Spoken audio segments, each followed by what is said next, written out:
Dear students, अस्सलाम वालेकुम।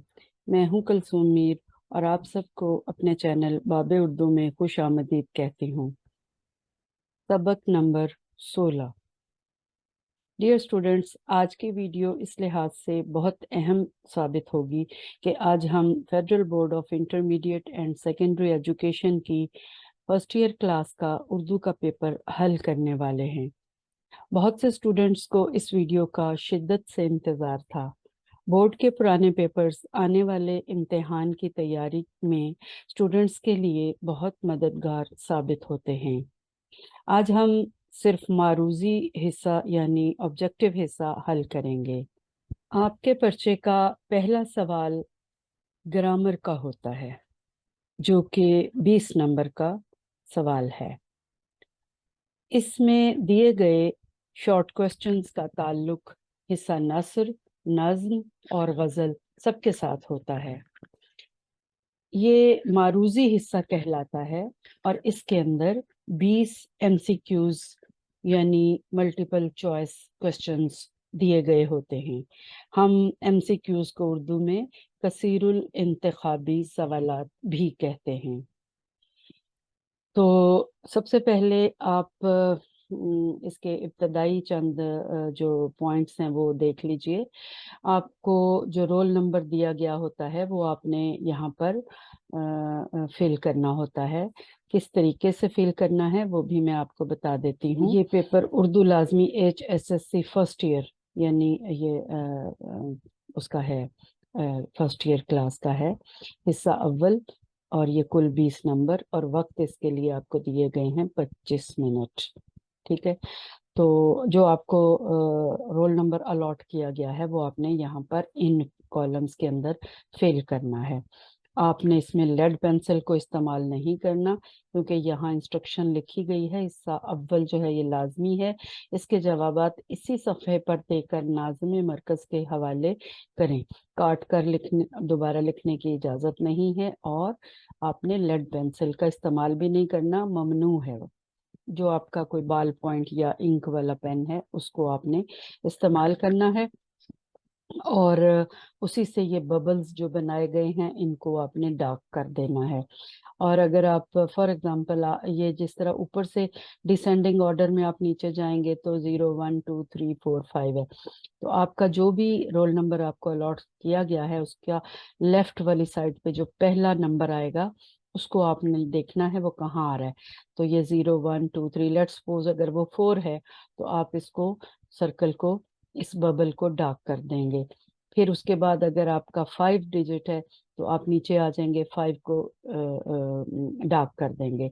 उसके बाद अगर थर्ड वाला जो है, फ्रॉम लेफ्ट टू राइट आप जा रहे हैं, थर्ड वाला जो डिजिट है वो अगर फॉर एग्जांपल 1 है तो आप यहाँ थर्ड कॉलम में आकर 1 को डार्क कर देंगे। उसके बाद नेक्स्ट पे, फोर्थ पे आप आ जाएंगे, तो अगर ये फॉर एग्जांपल 0 है तो यहाँ पर आप 0 के ऊपर इसको डार्क कर देंगे।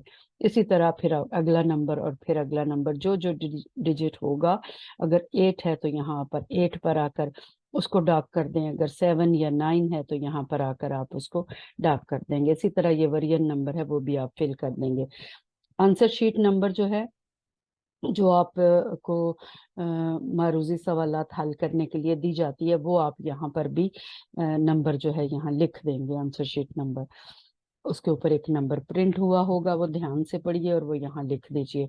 यहाँ पर आप अपने साइन करेंगे, सिग्नेचर्स ऑफ कैंडिडेट, और यहाँ पर जो हॉल के अंदर इन्विजिलेटर ड्यूटी दे रहे होते हैं उनका साइन होना होता है।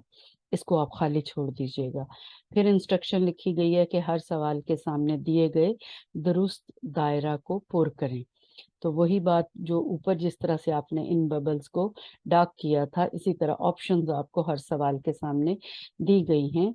इसीलिए इसको मल्टीपल चॉइस कहा जाता है कि आपको चॉइसेस 4 दी गई हैं हर क्वेश्चन के। ये शॉर्ट शॉर्ट क्वेश्चंस हैं और आपने इनमें से एक जो चॉइस है उसको, जो करेक्ट आपको करेक्ट लगती है, उसको आप डार्क करेंगे। ठीक है, तो आइए शुरू करते हैं। सबसे पहले नंबर 1, आपको पूछा गया है आपसे कि उसने चिट्ठी वसूल कर ली, ये एक जुमला है, इस जुमले में ली कवायद की रूह से क्या है? तो ये फेल के हवाले से बात पूछी गई है। एक होता है असल फेल और एक होता है इमदादी फेल। ये ग्रामर में आप पढ़ चुके हैं। असल फेल जो होता है वो एक सेंस क्रिएट करता है जुमले की। जैसे इसमें है चिट्ठी, चिट्ठी खत को कहते हैं। चिट्ठी वसूल करना, कोई भी चीज आप वसूल करते हैं, रिसीव करते हैं किसी से, तो करना जो है असल फेल होता है। वसूल करना, करना से कर, फेल अपनी हालत जो है वो बदल लेता है जमाने के साथ साथ। अगर माजी की बात होगी तो फिर करना से कर हो जाएगा। तो ये कर असल फेल होगा। और ली जो है वो पूछा जा रहा है कि क्या है, तो यहाँ पर ली जो है वो इमदादी फेल है। इमदादी फेल क्या होता है? वो असल फेल की मदद करता है बात के मफहूम को क्लियर करने के लिए। तो इधर आप इमदादी फेल वाली जो चॉइस है, इसको, इस बबल को डार्क कर देंगे, ये करेक्ट आंसर है। उसके बाद नंबर 2 पे है, किस शेर की आमद है कि रन कांप रहा है? ये शेर का एक मिसरा है। तो इसमें ये मिसाल पूछी गई है कि किस चीज की ये मिसाल है। ठीक है, तो ये इस्तारे की मिसाल है, जब किसी मुश्तरक खूबी की वजह से एक चीज को दूसरी चीज कह दिया जाए हूबहू, तो ये इस्तारा होता है। तो यहाँ पर आप देखें ऑप्शंस जो हैं, पहली है इस्तारे की, दूसरी है मजाज मुरसल की, तीसरी है हुस्न तालील की, चौथी है किनाया की। तो ये जो आंसर है इसका, ये वाला फर्स्ट जो है ये करेक्ट है। इसको आप डार्क करेंगे, ये इस्तारा की मिसाल है। बादल खूब बरसा, ये किसकी मिसाल है? तो एक ऑप्शंस इसकी दी गई हैं, कुल कहकर जुज की, जुज कहकर कुल की, सबब कहकर मुसब्बब की, और मुसब्बब कहकर सबब की।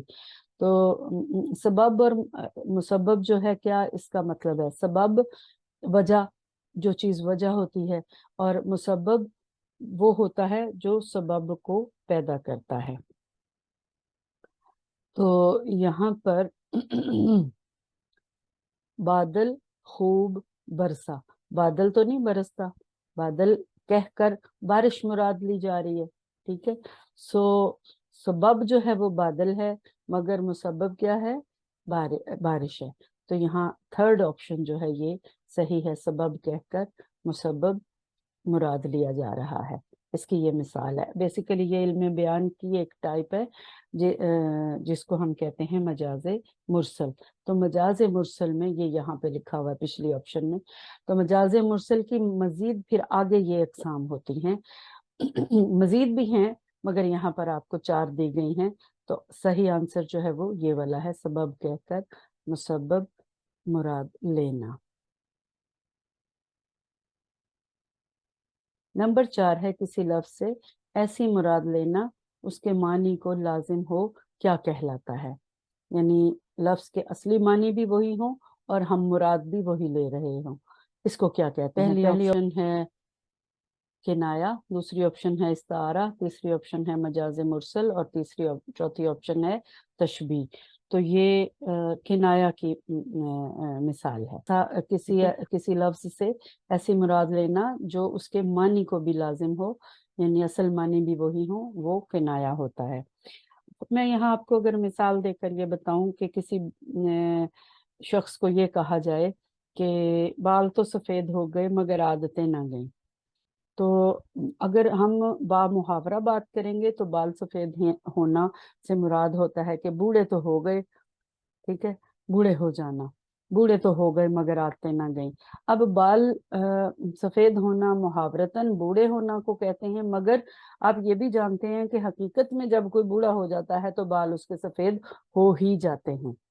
तो दोनों मानों में वो दोनों लिहाज से वो मानी जो हैं वो फिट आते हैं इस बात के ऊपर, किनाया के अंदर।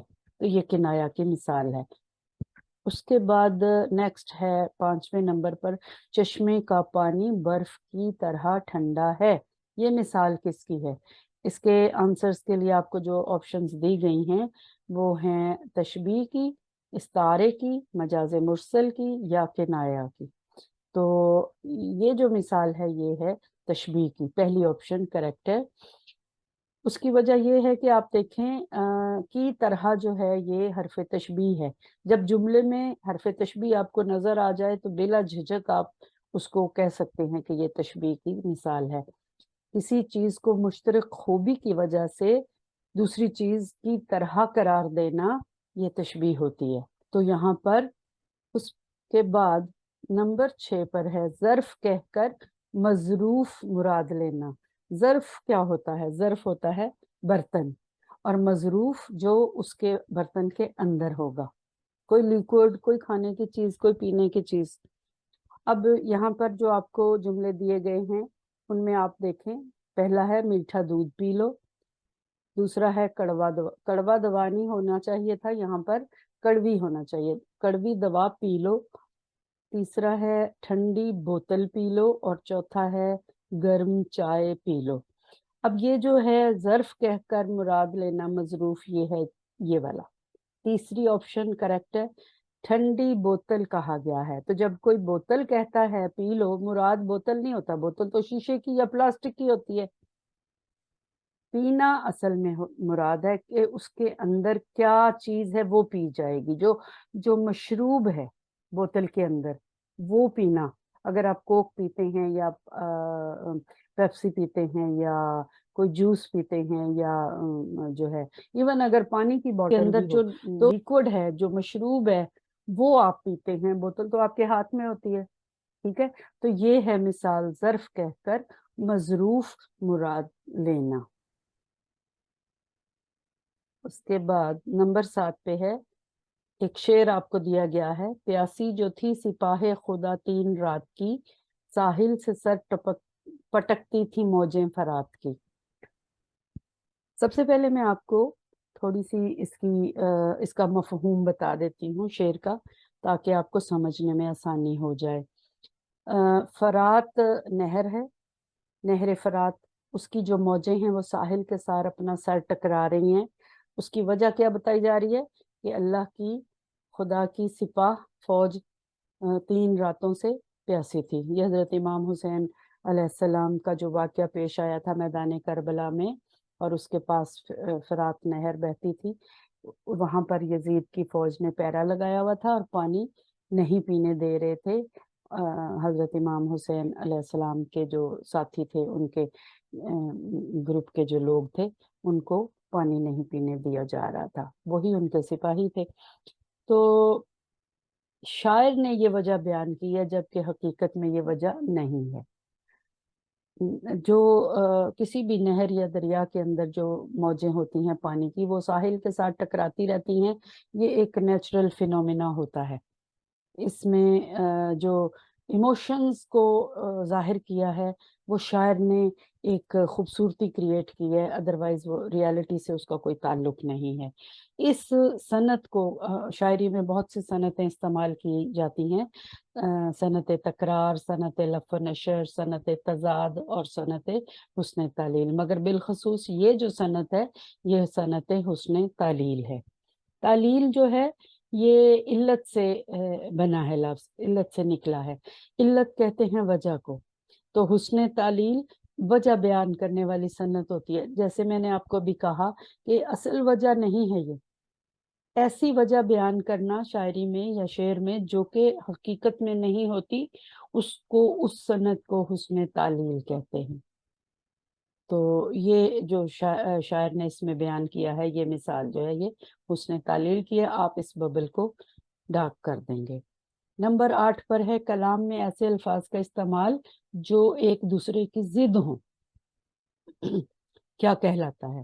یہ بھی صنعتوں میں سے ایک صنعت ہے کہ ایک دوسرے کی ضد والے یا متضاد الفاظ، ایسے الفاظ جو ایک دوسرے کے الٹ ہوتے ہیں ان کو متضاد کہا جاتا ہے۔ ضد ہونا، الٹ ہونا۔ آپ کو جو آپشنز دی گئی ہیں، پہلے نمبر پر ہے حسن تعلیل، دوسری ہے صنعت تضاد، تیسری ہے صنعت لف و نشر، اور چوتھی ہے صنعت تلمیح۔ تو کریکٹ آنسر ہے صنعت تضاد۔ जिद से ये लफ्ज निकला है तजाद, ठीक है। बाज शायर सुबह व शाम का करते हैं इस्तेमाल, सुबह और शाम, ठीक है। रोना और हंसना, जागना, सोना, इस तरह करके मुख्तलिफ जो ऑपोजिट एक दूसरे के होते हैं ना अल्फाज, उनका जो इस्तेमाल किया जाता है वो शेर के अंदर वो सनत तजाद है। नंबर 9 पे है बेखतर ये भी शेर है। बेखतर कूद पड़ा आतिशे नमरूद में इश्क, अक्ल है महवे तमाशाए लबे बाम अभी। आपसे ये पूछा गया है कि इस शेर में तलमीह क्या है, इसमें तलमीह का इस्तेमाल हुआ है, तलमीह कौन सी है? तो ऑप्शंस हैं बेखतर, महवे तमाशाए, आतिशे नमरूद और लबे बाम। तो कौन सा इसमें से तलमीह है? तलमीह होती क्या है? ये भी ग्रामर की एक टर्म है। तलमीह होती है कि माजी में जो वाक़यात रूनुमा हो चुके हैं उनको एक या दो अल्फाज में जाहिर कर देना, क्योंकि शेर के अंदर आप पूरी डिटेल नहीं बता सकते। तो यहाँ उस एक या दो लफ्ज के पढ़ने पर, उसके सामने आने पर पूरा वाक़या आपको याद आ जाता है। तो इसके अंदर आतिश नमरूद जो है ये तलमी इस्तेमाल हुई है। ये थर्ड ऑप्शन जो है ये करेक्ट है।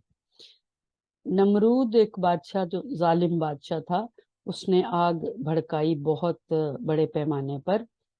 और वाकया क्या है इसके पीछे?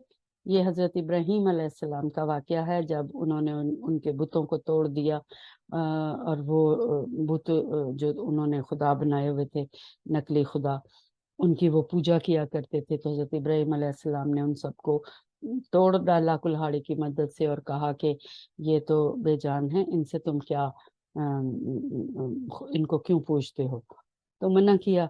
वो तैश में आ गए और उन्होंने, बात तो सारी उनकी समझ में आ गई थी, मगर फिर भी उन्होंने जो बादशाह था वो सारे इकट्ठे होके बादशाह के पास गए और बादशाह ने फैसला दिया कि इनको आग में फेंक दिया जाए।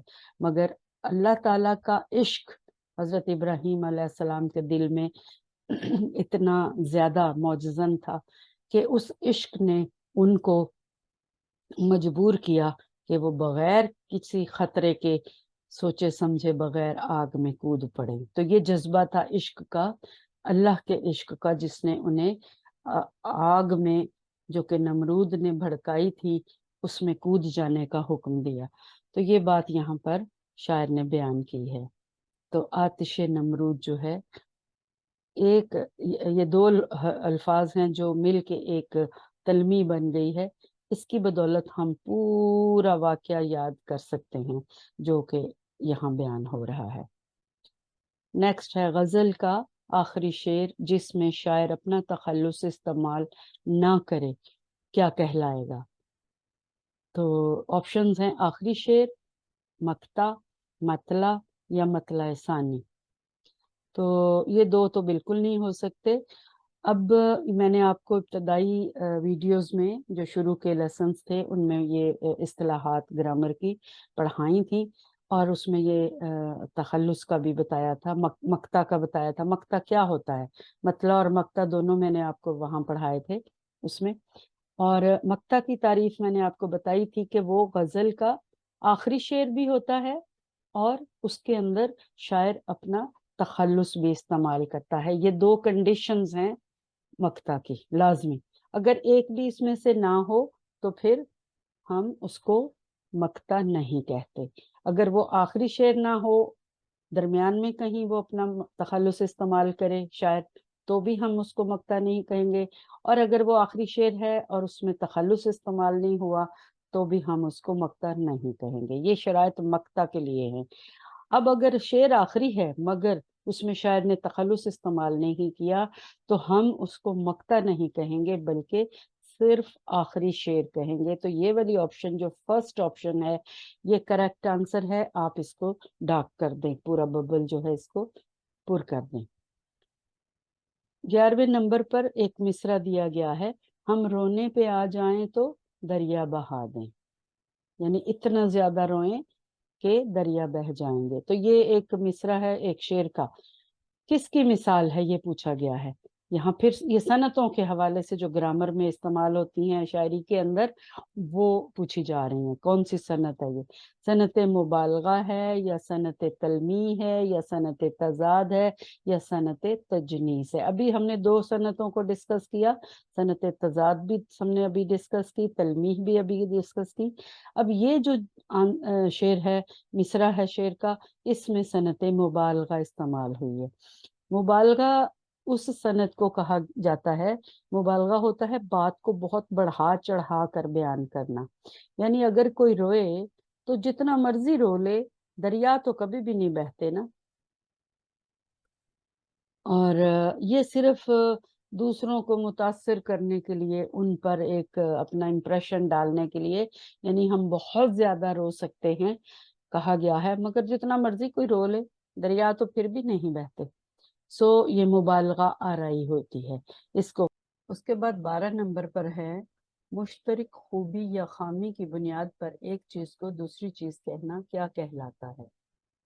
آپشنز میں دیا گیا ہے. نمبر 1 مجاز مرسل, نمبر 2 کنایہ, نمبر 3 تشبیہ اور نمبر 4 استعارہ. تو یہ استعارہ کی تعریف ہے. مشترک خوبی یا خامی کی بنیاد پر ایک چیز کو دوسری چیز کہنا. ہو بہو ایک, جیسے اوپر ہم نے وہ شعر پڑھا تھا نا, اس شعر کا مصرع تھا کس شعر کی آمد ہے کہ رن کام رہا ہے. اس میں بہادری کی وجہ سے شعر کہہ دیا گیا تھا انسان کو. تو بالکل اسی طریقے یہ وہی اسی کی ڈیفینیشن. تو یہ یہاں پہ کریکٹ آنسر جو ہے یہ چوتھا ہے, استعارہ. اس کو آپ ببل کو ڈارک کر دیں گے. نمبر 13 پر ہے حیت کے اعتبار سے غزل کے شعر کا پہلا مصرع ڈیش کہلاتا ہے. کیا کہلاتا ہے؟ نمبر 1 آپشن ہے مصرع اولا, نمبر 2 ہے مصرع اعلیٰ, نمبر 3 مصرع عالی اور نمبر 4 مصرع ثانی. تو اس میں کریکٹ آنسر ہے مصرع اولا. اولا کا مطلب ہوتا ہے اوپر, اوپر والا مصرع اولا ہوتا ہے. اور میں آپ کو یہاں یہ بھی بتاتی چلوں کہ جو دوسرا مصرع ہوگا وہ مصرع ثانی کہلاتا ہے. عربی کے الفاظ ہیں اولا اوپر اور ثانی دوسرا, اوپر والا اور دوسرا. تو جو غزل کے شعر کا پہلا مصرع مصرع اولا سب سے اوپر, اور دوسرا ثانی, پھر اس کے بعد ثالث, اور پھر اس طرح آگے چلتا ہے. نمبر 14 پر ہے ایسی نظم جس میں اللہ تعالیٰ کی تعریف کی گئی ہو وہ کیا کہلاتی ہے؟ منقبت, نعت, حمد یا قصیدہ. آپ یہ پڑھ چکے ہیں. جب ہم نے حصہ نظم سٹارٹ کیا تھا سب سے پہلی نظم آئی تھی حمد. میں نے آپ کو اس میں بتایا تھا کہ تعریف کیا ہے حمد کی. وہ نظم جس میں اللہ تعالیٰ کی تعریف کی گئی ہو وہ حمد کہلاتی ہے. تو یہ والی آپشن کریکٹ ہے. آپ اس کو پر کر دیجئے اپنے پین سے, بال پوائنٹ سے, یا جو بھی انک کا پین, انک والا پین ہے اس کا. میرا خیال ہے بال پوائنٹ آپ کرتے ہیں یوز اس میں. بہرحال آپ کو انسٹرکشنز مل جاتی ہیں کہ بورڈ میں آپ نے کیا استعمال کرنا ہے. ایسا پین ہونا چاہیے جس کو آپ ریموو نہ کر سکیں. اور 15 نمبر پر ہے ایسی نظم جس میں مرنے والے کی تعریف کی جائے کیا کہلاتی ہے؟ مرنے والے کی تعریف میں جو لکھی جاتی ہے نظم اس کو ہم مرثیہ کہتے ہیں. یہ چوائسز میں منقبت بھی ہے, مرثیہ, غزل, مثنوی, مگر آپ یہ ہم مرثیہ میں اس کو ببل کو ڈارک کریں گے. 16 نمبر پر ہے زاہد نے تازہ سیب کھا لیا. اس میں اصل فعل کیا ہے؟ پہلے اوپر ایک مثال آئی تھی کہ امدادی فعل کون سا ہے, اور یہاں پر اصل فعل کون سا ہے. تو اس میں سیب کھانا اصلی فعل ہے, کھانا اور لیا امدادی فعل ہے. اب اس میں انہوں نے آپشنز میں دیا ہے تازہ, لیا, سیب یا کھانا. تو یہ لاسٹ والی آپشن کریکٹ ہے, کھانا. کھانا سے جب کام ہو جاتا ہے تو آپ سے اگر کہا جائے کہ آپ نے کھانا ابھی کھانا ہے یا کھا لیا ہے, آپ کہتے ہیں میں نے کھا لیا ہے. اگر آنے والے وقت کے بارے میں پوچھا جائے گا تو پوچھا جاتا ہے کھانا ہے ابھی. اور جب پاسٹ میں پوچھا جائے گا کھا لیا ہے، ماضی کے حوالے سے بات ہوگی، تو یہ ماضی کے حوالے سے جب فعل جو ہوتا ہے وہ اپنی شکل کو بدل لیتا ہے، چینج کر لیتا ہے. ٹھیک ہے، کھانا سے کھا ہو جاتا ہے. تو لہٰذا لیکن اصل جو اس کی اوریجنل شیپ ہے وہ یہی ہے، کھانا. ایک کھانا جو ہے وہ بطور ناؤن آتا ہے اور ایک کھانا بطور ورب آتا ہے، فعل. اسم اور فعل دونوں میں ورڈ سیم ہوتا ہے مگر میننگ الگ الگ ہوتے ہیں. اس کو آپ نے ڈال نمبر 17 پر ہے کسی موضوع کو، موضوع یعنی ٹاپک، مناسب ترتیب، دلیلوں، حوالوں اور موضوع الفاظ میں پیش کرنا کیا کہلاتا ہے؟ آپشنز ہیں سفر نامہ، مضمون، افسانہ یا ناول. تو یہ جو ساری ڈیفینیشن ہے یہ مضمون کی ہے.